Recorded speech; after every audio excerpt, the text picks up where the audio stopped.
Hello, everybody, and welcome to a dark and gloomy version of First Ring Daily. I am in a well-lit, properly provisioned studio. Paul is standing next to a heat lamp.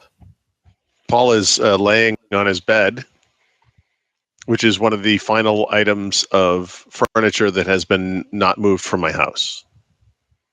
Well, the nice thing is you don't have to pack up your dignity because you never had any. So.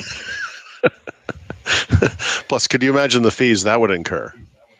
I know, $7. Where would you like us to put this?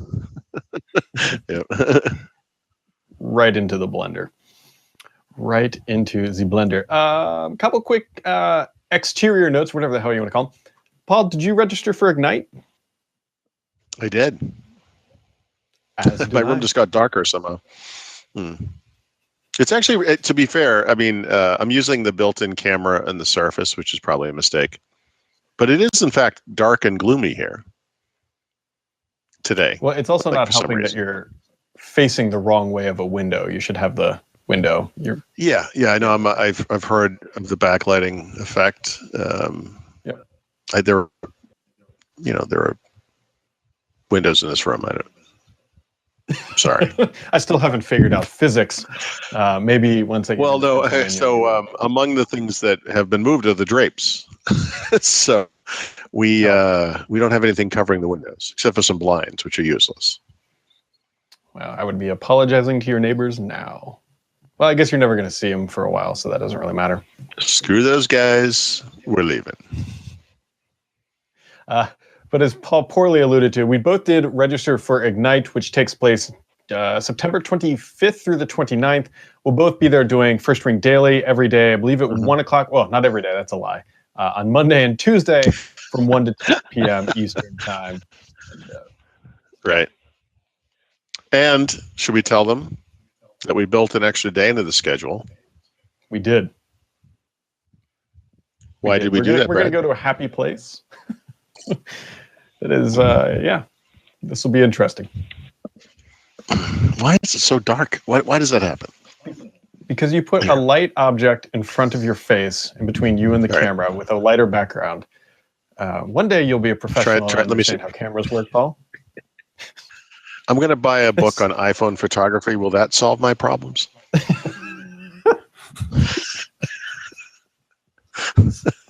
This episode is just going so well. Paul, unbeknownst to you, when you called me on Skype yesterday during dinner, why I answered, maybe, I don't know, maybe I thought you were stuck in a well. Sure. We were actually talking about, there's a possibility, nothing is confirmed. We'll see if it actually works out. My wife and kid might actually come with me down to Ignite. So. Yeah, I could see that because of the whole Disney connection and whatnot. Yeah, I mean, granted, we did go to Disney earlier this year, but we were talking, there's a nice pool at our hotel that we're staying at, and she's got to look and see if anything's going on at work to take, because she's just going to take the whole week off and go down there and hang Plus, out. But, I mean, someone's going to have to hold the camera. Yeah. Oh, I don't know if they'll be hanging around us when we go there. They could be, though. But yes, that would actually be. I think it's important for your daughter to understand that other people also enjoy these places. Here, honey, hold the camera while we get on the teacups. Yep. Yeah, exactly. It's going to be a completely different kind of trip. Now it's Daddy's turn. Oh, gosh. Anyways, off to a swimming good start here on First Ring Daily. Paul, I noticed you wrote something up about Newton Mail. How are you feeling about it? Yeah, I really like it. I mean, it has a couple of major shortcomings. The key one being that it's $50 a year, which I know would turn off a lot of people. Actually, it turns me on. But, I've complained a lot about the Mail app in Windows 10.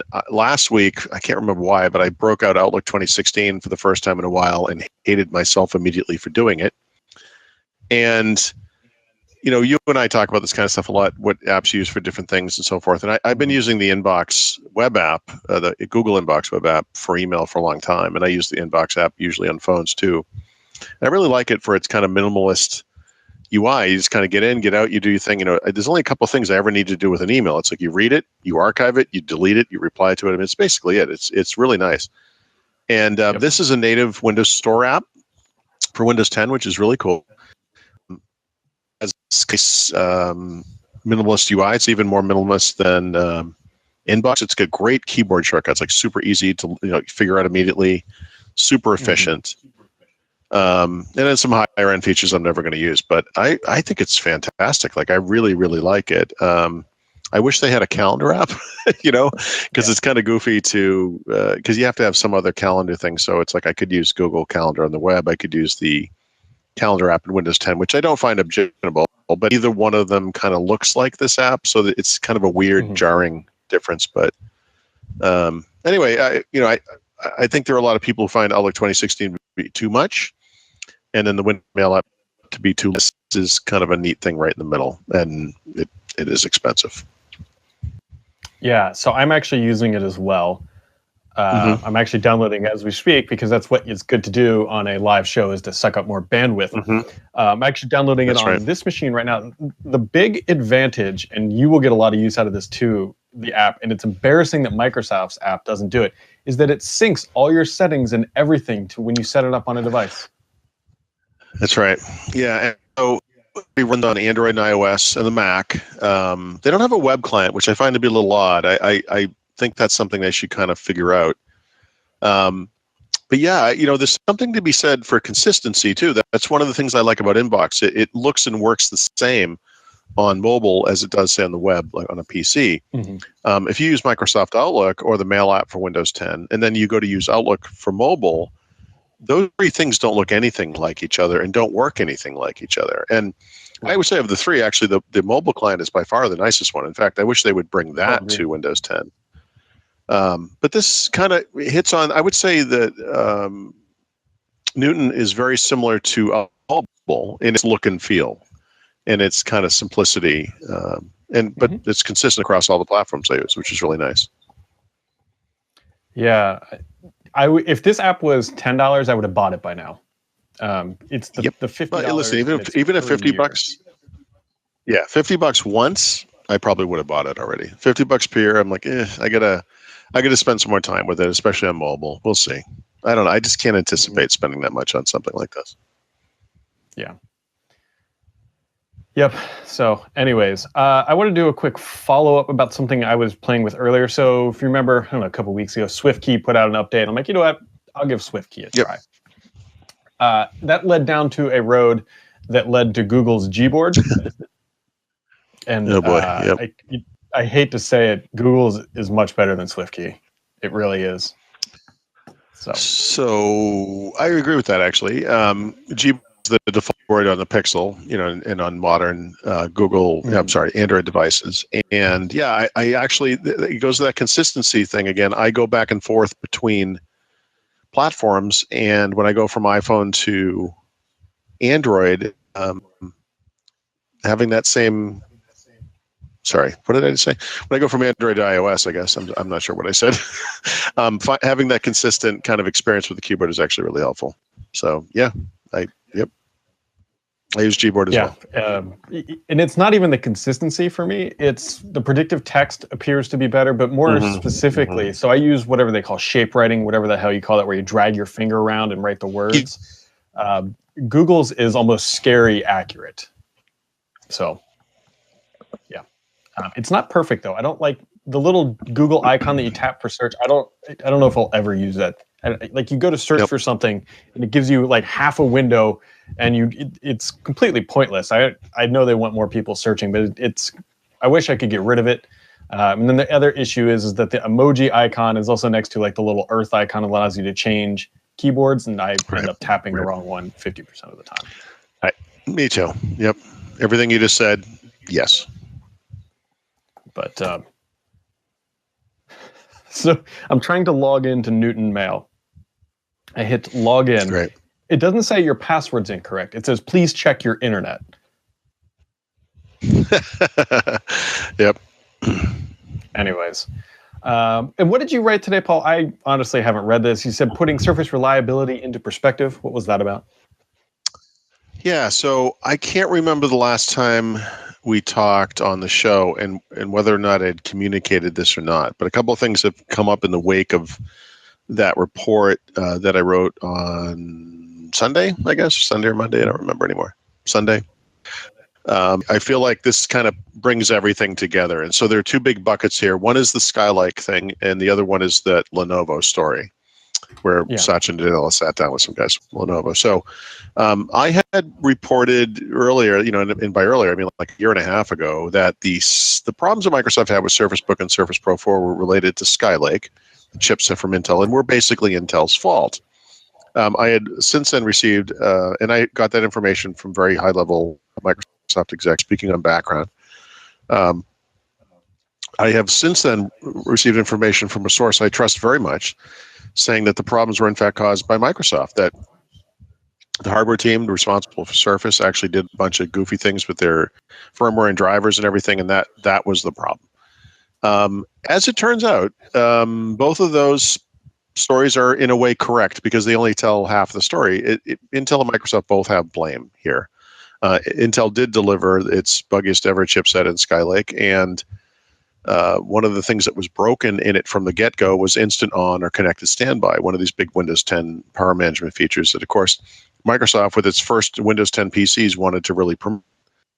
Microsoft, like every other PC maker on earth, found out, however, that this functionality did not work. It was broken. So they went to Intel and they said, hey, when are you going to fix this? And Intel said, don't worry, we're going to fix it really fast. So Microsoft actually shipped those products with that feature enabled, even broken it, knowing that it was broken. So that was Microsoft's fault, that and trusting in Intel. Other PC makers knew how Intel worked and how they did things, and they just said, yeah, we're not going to ship this feature enabled, and that's what happened. And so PC makers across the board did experience some problems with Skylake and reliability, but none to the degree that Microsoft did because they turned off the connected standby functionality. Intel eventually fixed it, but remember, it didn't happen until, I think, February 2016, if I'm not mistaken. It was a long time later. And then Microsoft required a few months just to kind of straighten out with drivers and so forth. So it took a really long time. But fundamentally, it was Intel's fault, and then Microsoft contributed by just... the other thing I had told was kind of an anecdotal story, because the person who told me this, who I do trust, was certainly not in the room when it happened, which leads me to believe that the story made its way through Microsoft, certainly through the Surface organization, because there was a dressing down at one point where Satya Nadella came back, to the Surface guys and to that organization and said, guys, what the hell? I just talked to Lenovo, and they told me they weren't having any problems. What's going on there? So I've since learned that that communication, that meeting occurred. It was with the CEO of Lenovo. And to kind of put it in context, remember I said that, PC makers have decades of experience of dealing with Intel, and they understand how these things work. When they discovered that connected standby wasn't working, they just disabled it. And so they ship these new computers. They have the new chips in them. They don't do connected standby, so that it doesn't support this one feature of Windows 10, but it does all this other new stuff, whatever. That stuff goes out into the world. It meets whatever acceptance it's, and it has whatever reliability it has. In this case, much higher reliability than Microsoft, because, again, they turned off this feature.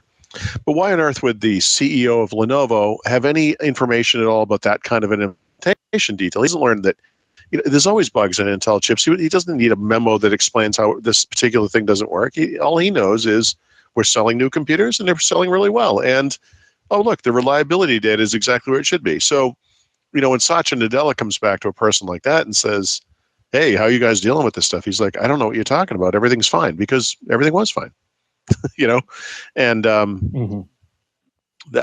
think a lot of other blogs and even some news sites kind of picked up on that part of my article and promoted that as a story, like Satya Nadella blindsided by blah, blah, blah, whatever. But there's an explanation for it, right? I mean, because at Microsoft, Surface reliability was an issue back then, right? It was a big publicized mainstream issue. Lenovo ships computer without connected standby was not a news story. Neither did Dell, neither did HP, neither did whoever else. I mean, basically. So anyway, what I'm basically doing is, in this article, is just kind of bringing the story to a conclusion, because now I have a little bit more information, and I hope this makes everything make more sense, if you will. There you go. And this is pretty typical, though, of what we do. Is we write a big story, and then once it's kind of out in the general public, more people are willing to speak up, and you typically can learn and flesh out a few more details from the masses. Yeah. Yep. Well, you also have to just make two things that aren't the same connect. In other words, I was told that Intel was the problem. I was told that Microsoft was the problem. How do those things? I mean, one of them has to be wrong, right? Not exactly, right? I mean, they're both wrong in this case. But I mean, and by the way, one of the things I don't remember how I wrote it at the time, but I tried to conclude on this note today in the article, which is like, look, you can complain about how Consumer Reports did things. You can complain about how Microsoft communicates things. You can do this and that and everything. But I think the big thing that gets lost is that very clear from looking at that internal memo that I saw, or just in talking to the company. They really do want to get this right.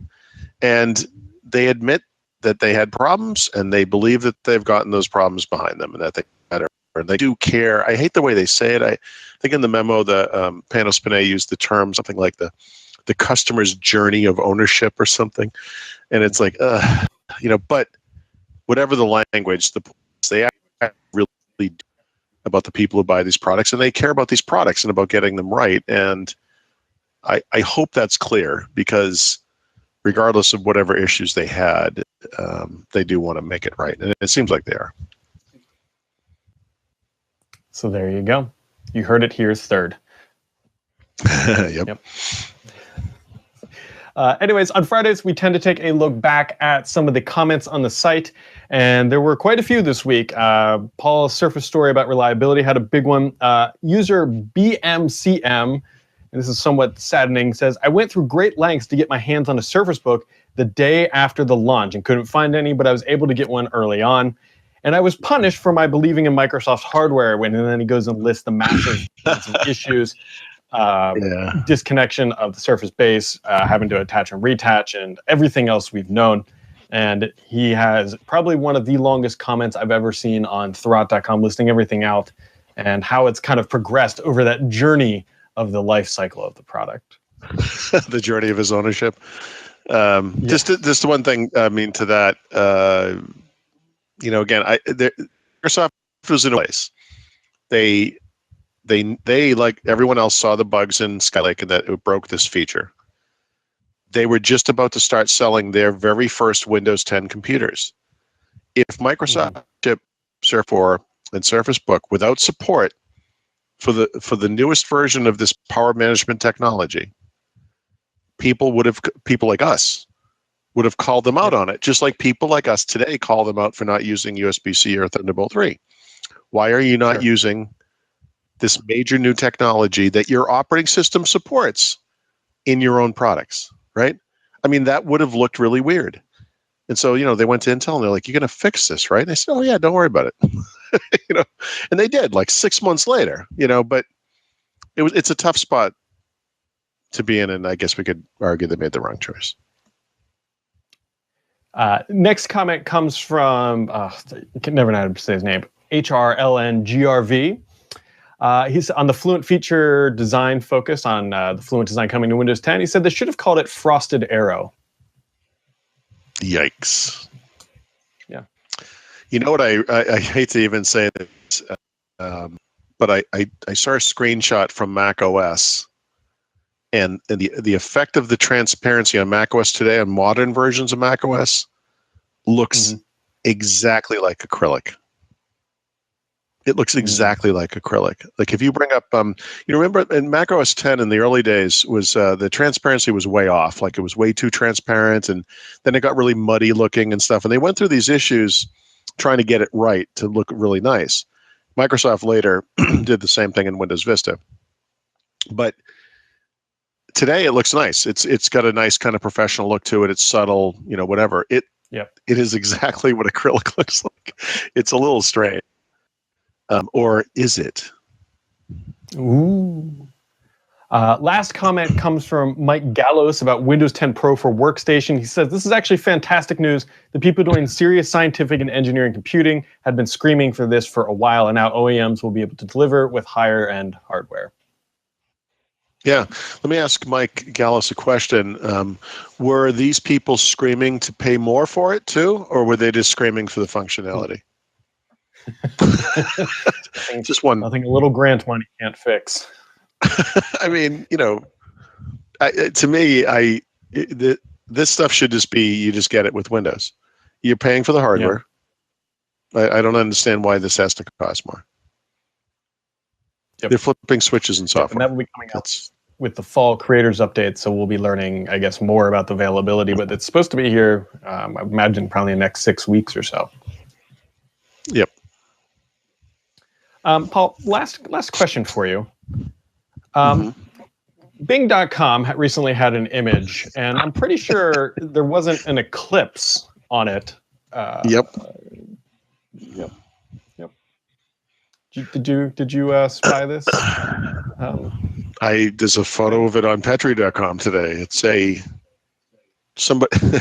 it's kind of like an aerial shot of a beach, and some clown drew a picture of male genitalia in the sand, and it got onto the Bing.com homepage. Yep. Because curation doesn't always work. Yep. Although I will tell you, considering how Twitter usually is, this was a nice comic relief for the week. Yeah, I'm sorry I missed it. I was traveling that day. I would have called it Dickgate. And actually, I've I joked with you earlier about one of my potential graphics for this story, and then it occurred to me later that I could have come up with a much better graphic, which is, you find, like, you remember those old cartoons they used to have in the back of comic books where it was like the big guy beating up on the scrawny guy at the beach, like kicking sand in his face, and then the guy goes and does some weight regime thing, and he comes to the beach, he's all buff, and then he beats up the other guy. I should have used that picture, and then I would have clicked on a beach.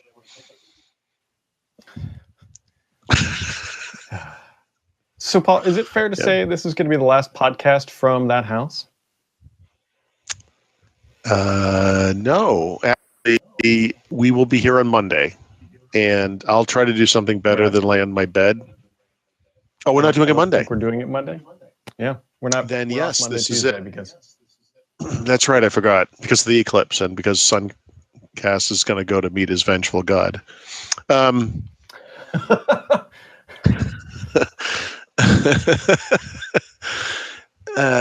You science-hating freak.